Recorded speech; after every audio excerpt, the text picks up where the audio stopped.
Mūsiškių 19-mečių rinktinė Mindaugų karūnavimo dienos proga apsilankė Rygoje įsikūrusio Lietuvos ambasadoje.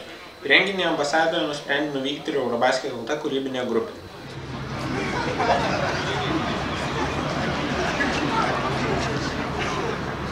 Vakarop krepšininkai išėjo į lauką, kur buvo giedamas Lietuvos himnas.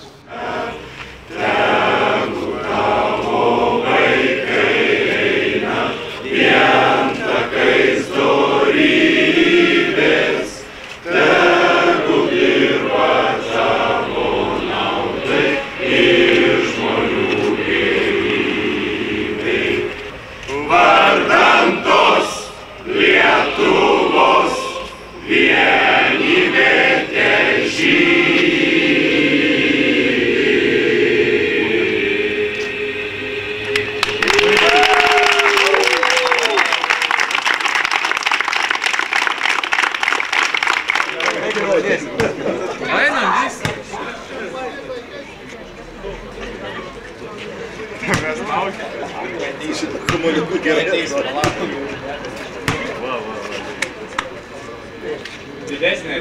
Aina, žaisim.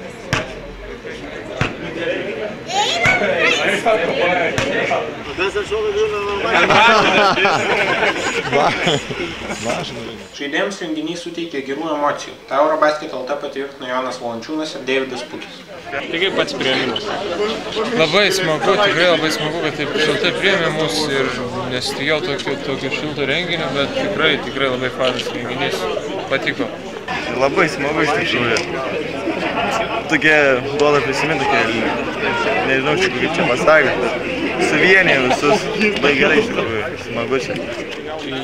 Gal papildomas motivacijos rungtynėms suteiks toks? Aš manau, tikrai turėtų suteikti papildomas motivacijos, nes toks kaip ir susivienijimas, tokios geros emocijos, manau, tas tikrai turėtų padėti. Iš tikrųjų, manau, kad taip suteiks didesnį Lietuvą, visi daug manos, tokios energijos daugiau gauna, bet buvom dar su savais visai lietuviai, smagiai labai, kai gausim energijos dabar.